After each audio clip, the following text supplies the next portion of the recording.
نحمدہ و نصلی علی رسولہ الکریم۔ برادران اسلام، اے غافل انسان، سوچ ذرا، دنیا کی حقیقت کیا ہے؟ دنیا کا انجام عبرتناک، حسرتناک ہے۔ دنیا بھی کتے کی دم کی طرح جو کبھی سیدھی نہیں ہو سکتی۔ ایک شخص کو جن بھوت کو قابو کرنے کا شوق پیدا ہوا، بہت جنتر منتر سیکھے، مگر بھوت قابو میں نہ آیا۔ آخر کار وہ جنگل میں رہنے والے گرو کے پاس پہنچا اور کہنے لگا، گرو جی، مجھے کوئی ایسا عمل بتائیے کہ بھوت میرے قبضے میں آ جائے، مجھے دھن دولت اور کام کاج کر دے۔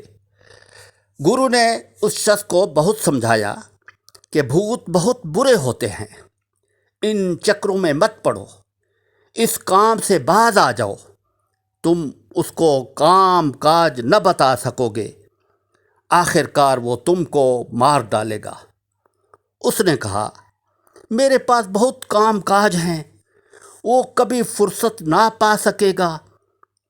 آخر گرو نے منتر بتا ہی دیا۔ یہ گھر میں آ کر منتر سدھ کرنے لگا۔ جب میعاد مقررہ پر چلہ پورا ہو گیا، بھوت ظاہر ہو کر کہنے لگا، آقا بتاؤ کیا حکم ہے؟ اس نے کہا، ایک گھر عالی شان بنا دو۔ کچھ ہی دیر میں عالی شان گھر تیار ہو گیا۔ پھر اس نے کہا کہ دھن دولت لاؤ۔ وہ فوراً خزانہ حاضر کر دیا اس نے۔ پھر اس نے کہا، کھیت میں ہل چلاؤ۔ تھوڑی ہی دیر میں کھیت تیار تھا۔ اس کھیت میں اس نے کہا کہ بھینس گائے ریوڑ لاؤ۔ کچھ ہی دیر میں سب حاضر کر دیا۔ غرضے کہ جو مشکل اور مختلف کام اس کو بتائے گئے، سب کچھ کیا کرایا تیار۔ اب کوئی کام نہ رہا۔ بھوت نے کہا، کام بتاؤ ورنہ میں تو تم کو کھا جاؤں گا۔ یہ شخص ڈرا اور دوڑ کر گرو کے پاس گیا اور کہا، بھگوان، بھوت کو جو کچھ کہتا ہوں وہ جھٹ پٹ کر دیتا ہے۔ اب میرے پاس کوئی کام نہیں، بتاؤ کیا کروں، ورنہ بھوت مجھے کھا جائے گا۔ اتنے میں بھوت بھی کھاؤں کھاؤں کرتا پہنچ ہی گیا۔ گرو کے پاس ایک کتا بیٹھا ہوا تھا۔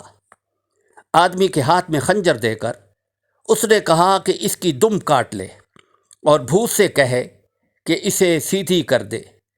بھوت نے کتے کی دم ہاتھ میں لے لی، ایک مرتبہ سیدھی کی، پھر جب اس کو چھوڑا تو ٹیڑھی ہی ٹیڑھی، پھر سیدھی کی، پھر چھوڑا تو ٹیڑھی ہی کی ٹیڑھی۔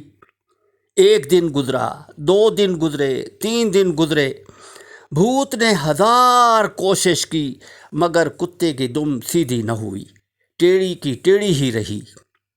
تب بھوت بہت گھبرایا اور کہنے لگا کہ جو کچھ میں نے دھن دولت تجھ کو دی ہے وہ تمہاری، مجھ کو چھٹی دے دے۔ یہ شخص فوراً راضی ہو گیا۔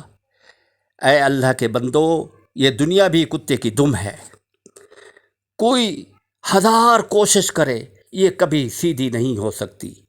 بنی نوع انسان نے بہت کچھ تدبیریں اس کے سیدھے کرنے میں کی، بڑی بڑی مساجد خانقاہیں بنائیں، لیکن گناہ اور بدکاریاں اسی طرح بڑھتی رہیں۔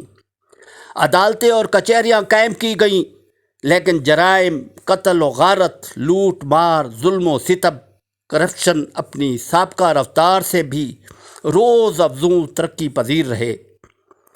دنیا میں کیسے کیسے قوانین بنائے گئے، لیکن جرائم میں کمی نہ آئی۔ دنیا ایک مجمع جہلا ہے۔ دنیا میں انسان ہی کفران نعمت کے باعث رب العالمین سے غافل ہے، ورنہ مرغ، پرند، چرند ہر دانے کے لیے زمین پر سر جھکاتا ہے۔ دنیا میں طبقہ امراء وزراء، اراکین سلطنت سے عوام متنفر کہ انہیں فرائض رب العالمین اور حقوق العباد کے مطابق ان کو کوئی پرواہ نہیں۔ عجب محفل دنیا ہے جہاں ہر انسان غافل بے پرواہ ہے۔ عجب عالم ہے جہاں سفر بھی ہے، حضر بھی ہے۔ یہ دنیا کتنی عبرت انگیز، لرزہ خیز ہے۔ دنیا کی آبادی میں ہر سیکنڈ سینکڑوں اموات ہوتی ہیں۔ اس اوسط اموات میں بچے، جوان، بوڑھے کی تخصیص نہیں، لیکن غفلت اس قدر کہ آگے والا مرتا ہے، پیچھے والا غافل و بے خبر۔ اے غافل انسان، اس مختصر مسافت میں کوئی قدم ایسا نہیں جن میں ہزار ہا آفات نہ ہوں۔ دنیا میں ہر شخص امید فردہ کے دل خوش کن تصورات میں مگن رہتا ہے۔ وقت گزرنے اور عمر کم ہونے کا اسے مطلق خیال نہیں۔ دنیا میں یاد حق سے اے غافل انسان، چھوٹے گناہ کو بڑا خیال نہ کر۔